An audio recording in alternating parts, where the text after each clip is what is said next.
વચનામૃત ગઢડા મધ્યનું 4. મહાત્મને શ્રદ્ધાથી અખંડ ચિંતવનનું ફાટેલ લંગોટી ને તુંબડીનું. તારીખ 3/8/1821 શુક્રવાર. સંક્ષિપ્ત સાર. પહેલો, આપતકાળમાં ધર્મ કે ભક્તિ એક જ રહે એમ હોય ત્યારે ભગવાન રાજી થાય તે રાખવું, અને ભગવાન પરોક્ષ હોય ત્યારે ભગવાનનું અખંડ ચિંતન કરવું. સાર બીજો, અતિશય મહિમાવાળા ભક્તો આમ સમજે તો જ ધર્મમાં રહેવાય કે મારે ભગવાનમાં અખંડ વૃત્તિ રાખી એકાંતિક ભક્તો થવું છે. પણ જો ધર્મમાં ખબરદાર નહીં રહું તો કામાદિક દોષો તેમાં વિક્ષેપ કરશે. સાર ત્રીજો, ભગવાન સદા નિર્બાધ જ છે એવો અલૌકિક મહિમા અને બળવાન શ્રદ્ધા હોય તો જ શ્રીહરિનું અખંડ ચિંતન થાય. ચોથો, વિષયનો લીધો લેવાય નહીં ને સારા મોળા વિષય સમ ભાસે ત્યારે મહિમા જાણ્યો કહેવાય. સ્વામિનારાયણ હરે, સ્વામિનારાયણ હરે. સંવત 1878 શ્રાવણ સુધી પંચમીને દિવસ સ્વામી શ્રી સહજાનંદજી મહારાજ શ્રી ગઢડા મધ્ય દાદા ખાચરના દરબારમાં આથમણે દ્વાર મેળીની ઓશરીએ વિરાજમાન હતા, અને સર્વે શ્વેત વસ્ત્ર ધારણ કર્યા હતા ને પોતાના મુખારવિંદની આગળ પરમહંસ તથા દેશ દેશના હરિભક્તની સભા ભરાઈને બેઠી હતી, ને પરમહંસ દુકળ સરોદા સતાર વજાડીને મલાર રાગના કીર્તન ગાતા હતા. પછી શ્રીજી મહારાજે કહ્યું છે, કીર્તન ગાવા રહેવા દો, હવે તો પરમેશ્વરની વાર્તા કરીએ. પછી પરમહંસે કહ્યું છે, સારું મહારાજ. પછી શ્રીજી મહારાજે પ્રશ્ન કર્યો છે, શાસ્ત્રમાં કયા એવા ધર્મ પાળતો હોય ને ભગવાનની ભક્તિ પણ કરતો હોય ને તેને એવો આપતકાળ આવે છે, ભક્તિ રાખવા જાય તો ધર્મ જાય ને ધર્મ રાખવા જાય તો ભક્તિ જાય, ત્યારે કેને રાખવો ને કેનો ત્યાગ કરવો? પછી બ્રહ્માનંદ સ્વામી બોલ્યા છે, જો ભગવાન ભક્તિ રાખીએ રાજી હોય તો ભક્તિ રાખવી, અને જો ધર્મ રાખીએ રાજી હોય તો ધર્મ રાખવો. ત્યારે શ્રીજી મહારાજે કહ્યું છે, જેને પ્રગટ ભગવાન મળ્યા હોય તેને તો જેમ ભગવાન રાજી હોય તેમ જ કરવું, એ ઠીક છે, પણ જ્યારે ભગવાનનું પરોક્ષ પણ હોય ત્યારે કેમ કરવું?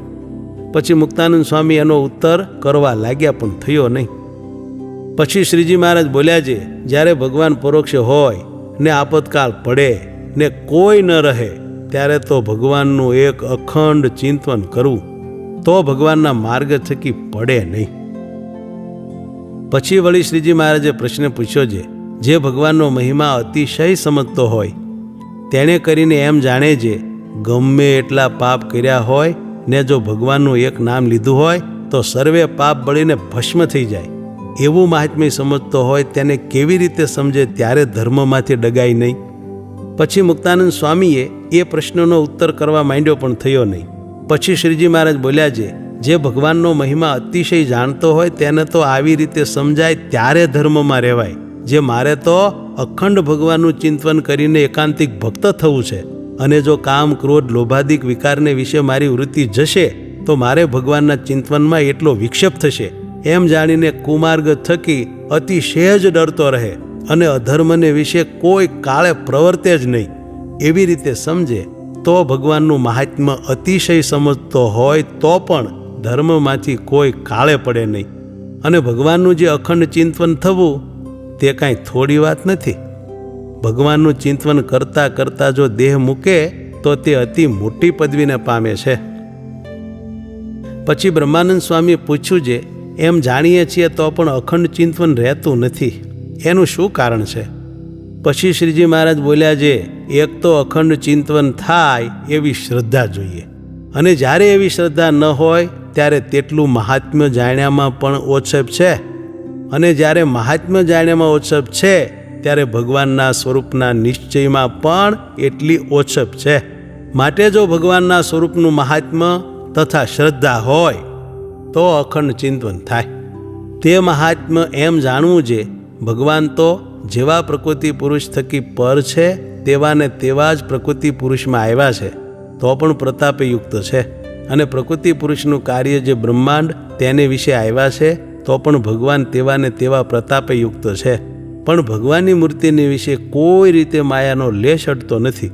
જેમ અન્ય ધાતુ છે ને સોનું પણ છે, તેને ભેળા કરીને પૃથ્વીમાં દાટે તો સોના વિના અન્ય ધાતુ છે તે સર્વે ઘણે કાળે કરીને ધૂળ ભેળા ધૂળ થઈ જાય, અને સોનું હોય તે તો જેમ પૃથ્વીમાં રહે તેમ વૃદ્ધિ પામે પણ ઘટે નહીં.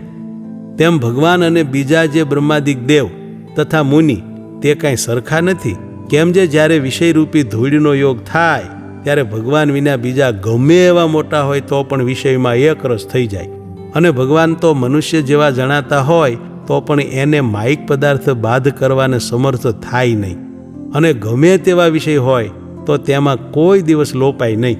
એવું ભગવાનનું અલૌકિક સામર્થ્ય છે. એમ ભગવાનનું મહાત્મ્ય જાણે તો તેને ભગવાનનું અખંડ ચિંતન થાય. અને જ્યાં સુધી વિષયનો લીધો લેવાય ત્યાં સુધી એ ભક્તે ભગવાનનો અલૌકિક મહિમા જાણ્યો જ નથી. અને જો ઉદ્ધવજી હતા તેને ભગવાને એમ કહ્યું છે, હે ઉદ્ધવ, હું થકી અણુ માત્ર ન્યૂન નથી. તે શા માટે છે?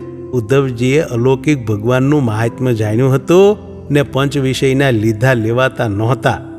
અને જેને ભગવાનનો મહિમા સમજાય છે તેને રાજ્ય હોય અથવા ભીખ માગી ખાય તે બેય સરખું વર્તે. અને બાળક સ્ત્રી અને 16 વર્ષની સ્ત્રી અને 80 વર્ષની સ્ત્રી તે સર્વમાં સરખો ભાવ વર્તે. અને જે સંસારમાં સારું નરસું પદાર્થ હોય તે સર્વેમાં સરખી ભાવના રહે. પણ સારા પદાર્થમાં પતંગિયાની પેઠે અંજાઈ જાય નહીં.